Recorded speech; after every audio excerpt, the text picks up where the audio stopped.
20절 말씀까지입니다. 역대하 29장부터 12대 왕 히스기야 왕 말씀을 나누고 있습니다. 유다 왕들 가운데 종교 개혁을 가장 확실하게 또 크게 실시한 왕을 꼽는다면 히스기야 왕을 꼽을 수 있겠습니다.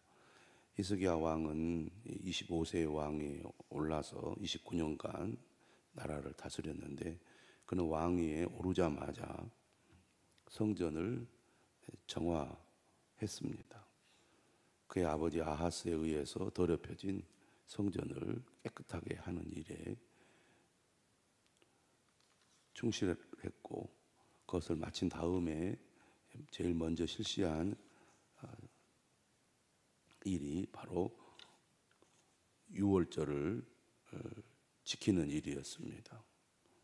하나님께서 구원해 주신 은혜에 대한 감사를 드리는 절기가 유월절인데, 오랜 기간 동안 기록한 규례대로 지키지 못하였기 때문에 무엇보다도 하나님을 예배하고 또 하나님을 섬기는 일에 있어서 유월절 절기를 지키는 것이야말로 매우 중요하다고 여겼기 때문입니다.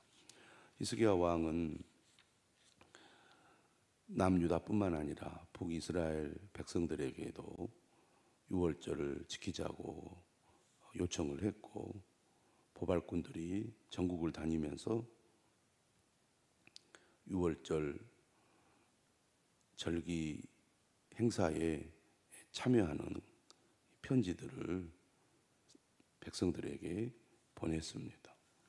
그리고 북이스라엘 일부 사람들이 겸손한 마음으로 예루살렘에 이르렀고, 또 유다 사람들이 또 하나님의 은혜에 감동하여 한 마음으로 유월절 절기에 참여하게 되죠. 드디어 오늘 본문에 보면 유월절 절기를 지키는 말씀이 나옵니다.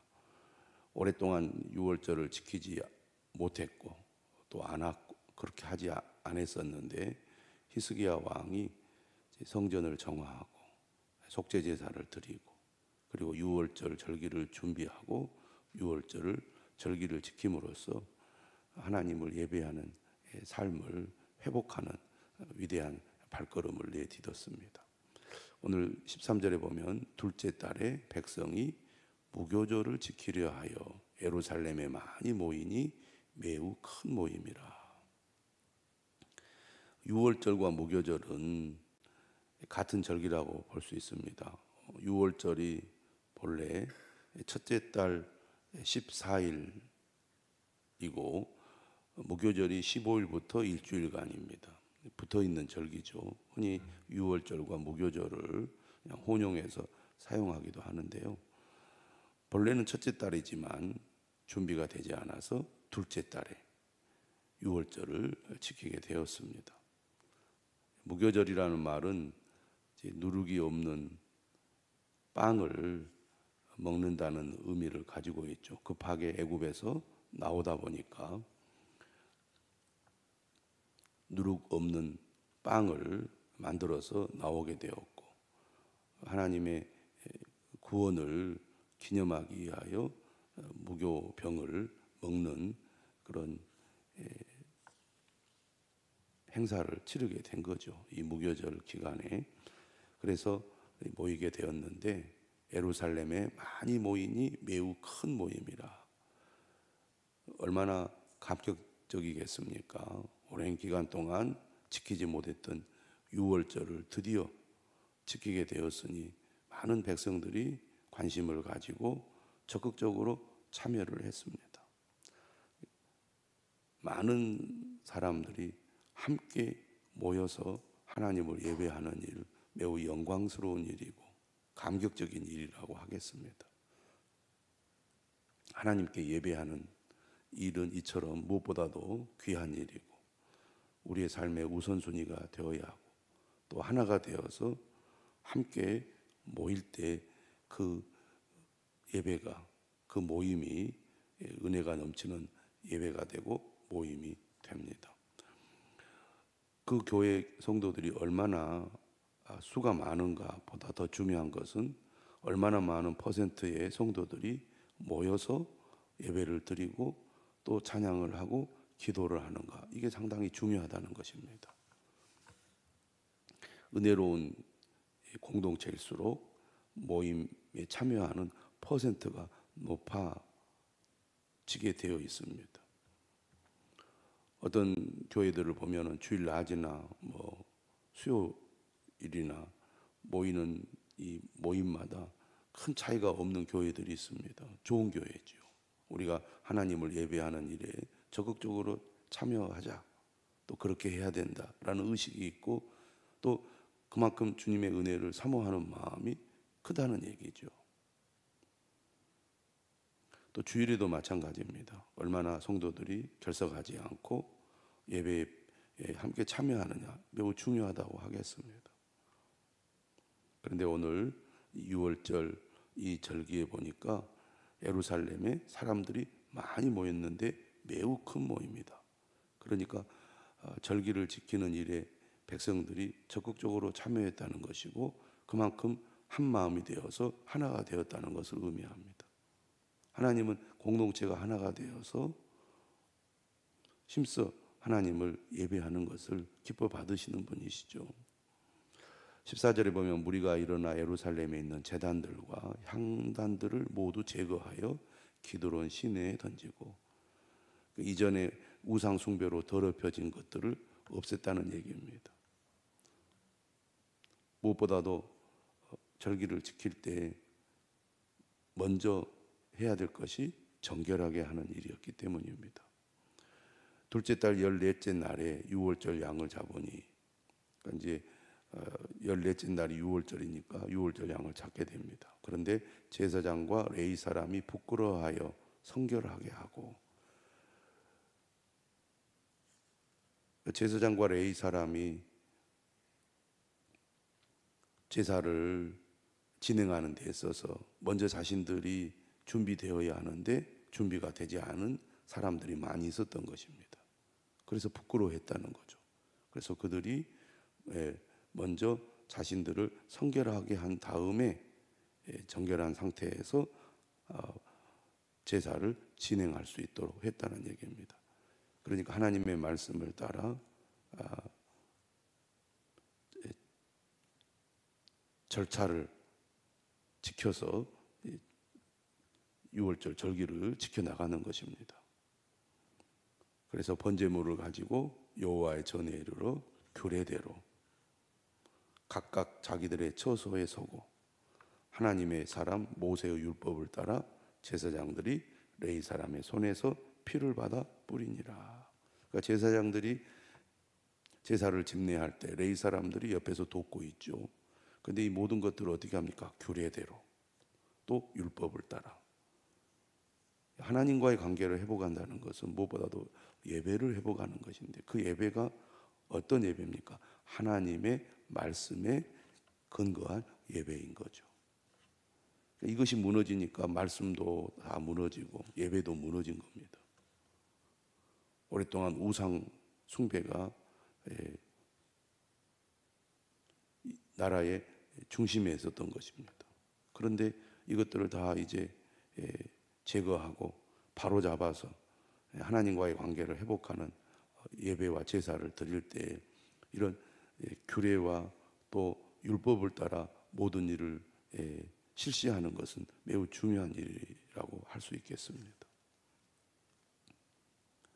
그런데 오랫동안 우상 숭배에 젖어 있었고 이것을 개혁하는 가운데서 6월절을 지키려고 하다 보니 백성들 역시 제대로 자신들을 준비하지 못했던 겁니다. 그러니까 제사장과 레위 사람들도 여전히 어떻게 해야 되는지를 잘 모르고 하나님 앞에 나갈 준비가 제대로 안 되었었던 것처럼 오늘 17절에 보면 회중들도 많은 사람들이 자신을 제대로 준비하지 못했습니다. 이게 어떻게 하나님 앞에 해야 되는지를 몰랐던 거죠. 자신들이 자신들을 성결하게 하지 못하였으므로 레위 사람들이 모든 부정한 사람을 위하여 유월절 양을 잡아 그들로 여호와 앞에서 성결하게 하였으나. 하나님 앞에 제사를 드릴 때 먼저 자신들의 죄를 또 부정한 것을 제거하고 회개하고 성결한 상태에서 하나님 앞에 제사를 드려야 하는 것이죠.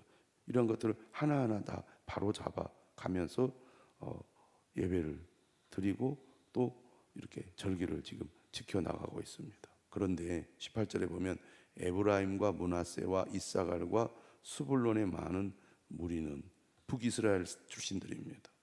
자기들을 깨끗하게 하지 아니하고 유월절 양을 먹어 기록한 규례를 어긴지라. 그러니까 이 사람들은 진짜로 오랜 기간 동안 우상 숭배 문화에 완전히 젖어들었기 때문에 하나님의 말씀을 지키는 것에 대해서 전혀 이해하지 못하고 알지를 못했던 겁니다.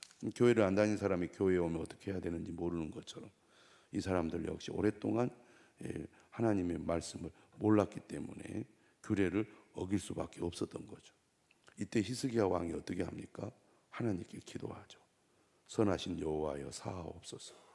결심하고 하나님 곧 그의 조상들의 하나님 여호와를 구하는 사람은 누구든지 비록 성소의 결례대로 스스로 깨끗하게 못하였을지라도 사하여 사하옵소서. 이 사람들은 우리 앞에서도 보았듯이 유월절에 참여하라고 했을 때 대부분의 사람들은 조롱하고 비웃었지만 이 사람들은 겸손한 마음으로 유월절을 지키기 위해서 예루살렘에 온 사람들이잖아요. 그런데 기록한 규례를 몰랐기 때문에 어긴 겁니다. 그러니까 히스기야 왕이 그들을 용서해 달라고 기도를 하고 있습니다. 그들이 결심하고 하나님 앞에 나왔거든요. 마음을 결단해서 내가 이제 하나님을 섬겨야 되겠다. 하나님을 가까이 해야 되겠다.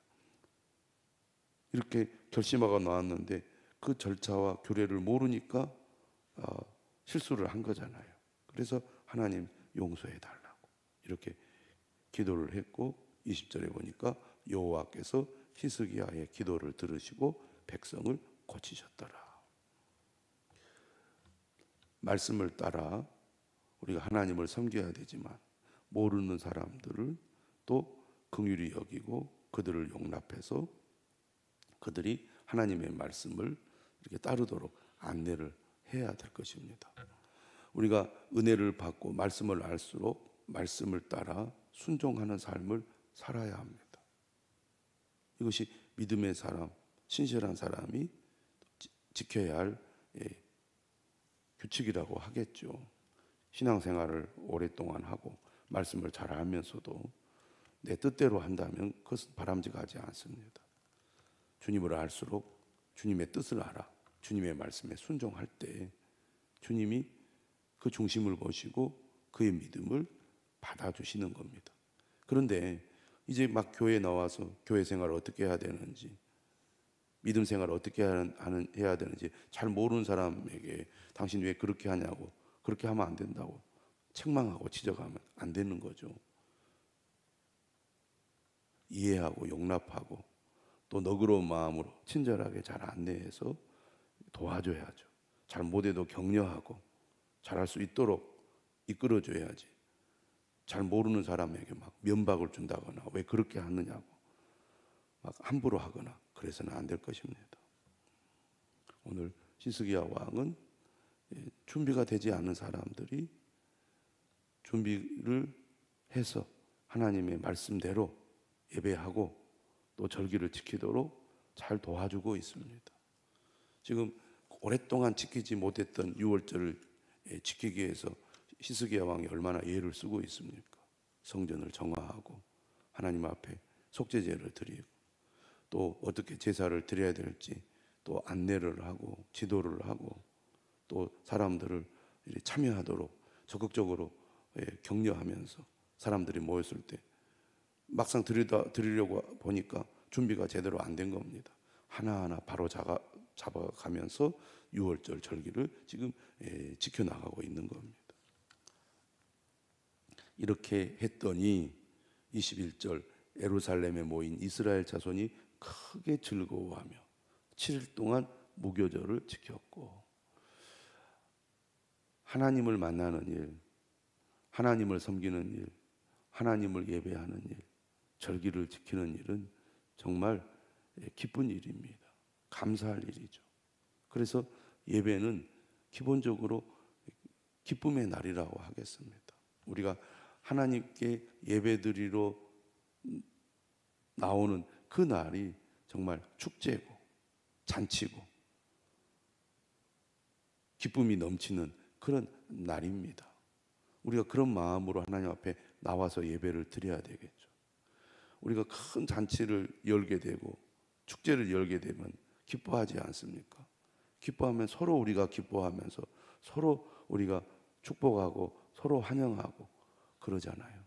우리가 주일에 하나님 앞에 나와서 예배 드릴 때 이런 마음으로 우리가 예배를 드려야 되고, 이런 마음으로 함께 하나님을 찬양해야 되고, 또 이런 마음으로 우리가 서로를 환영하고 또 환대하고 그렇게 해야 될 것입니다. 모두가 크게 즐거워하면서 7일 동안 무교절을 지켰습니다.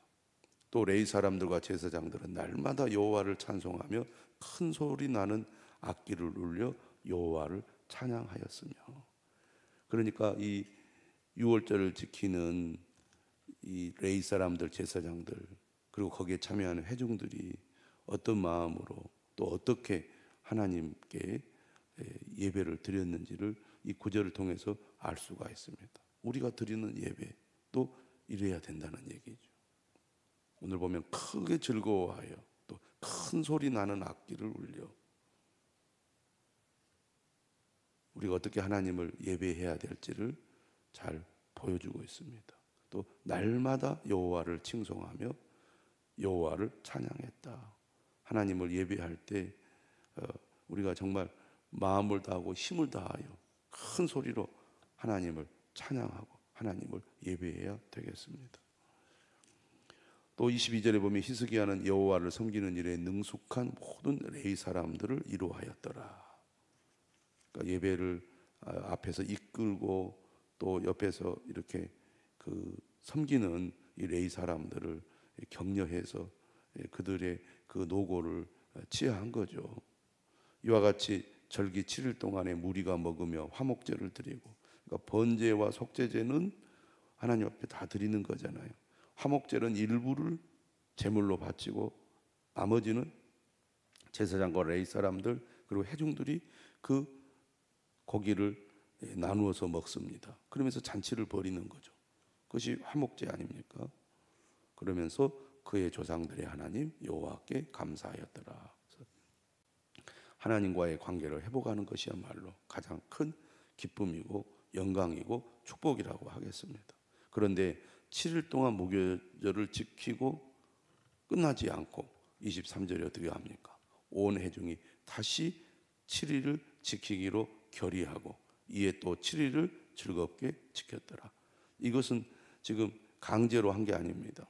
7일 동안 지키는 것은 하나님의 말씀을 따라 지킨 것이라고 한다면, 이후 7일은 그들이 자원해서 우리가 7일만 6월절을 지키지 말고 7일을 더 지킵시다, 이렇게 연장을 한 거잖아요. 그러니까 얼마나 그들이 은혜가 넘치면 그렇게 했겠습니까? 예전에 간증을 들은 기억이 있습니다. 중국의 선교사들이 이제 복음을 전하는데, 당시 이제 중국 사람들 가난할 때고 또 교회가 귀할 때고 말씀을 들을 수 있는 기회가 없다 보니까 복음을 전하는 목사님이 한국에서 왔을 때 사람들이 정말 걸어서 며칠 이렇게 그를 찾아와가지고 말씀을 듣는데, 말씀을 다 전하니까 또 말씀을 전해달라고, 말씀을 들을 기회가 없는 사람들이 사모하는 거예요. 전할 말씀이 없다 그러니까 전했던 말씀을 또 전해달라고, 그래가지고 전했던 말씀을 다시 전해가지고 또 며칠을 또 말씀을 전했다, 이런 간증을 들은 기억이 있습니다. 그러니까 은혜가 넘치면 말씀 듣는 것을 사모하고 예배 드리는 것을 사모하는 거죠. 이게 진짜 예배고 하나님이 그 중심을 보는 것입니다. 그러니까 강제로 억지로 드리는 예배가 아니라 자원하여 즐거운 마음으로 사모하며 드리는 예배를 하나님이 기뻐 받으시는 거죠. 이렇게 유월절 절기를 연장하게 될 때 히스기야가 수송아지 1000마리와 양 7000마리를 회중에게 주었습니다. 그러니까 이걸 화목제물로 드린 거겠죠. 또 방백들은 수송아지 1000마리와 양 10,000마리를 회중에게 주었어요. 그러니까 왕과 이 지도자들이 솔선수범해서 하나님께 이 화목제물을 드린 겁니다. 백성들과 함께 즐겁게 절기를 지키기 위해서. 이렇게 또 헌신하는 왕과 방백들로 인해서 유월절 절기가 더 은혜롭게 지켜지게 된 거죠. 얼마나 감격적인 일입니까?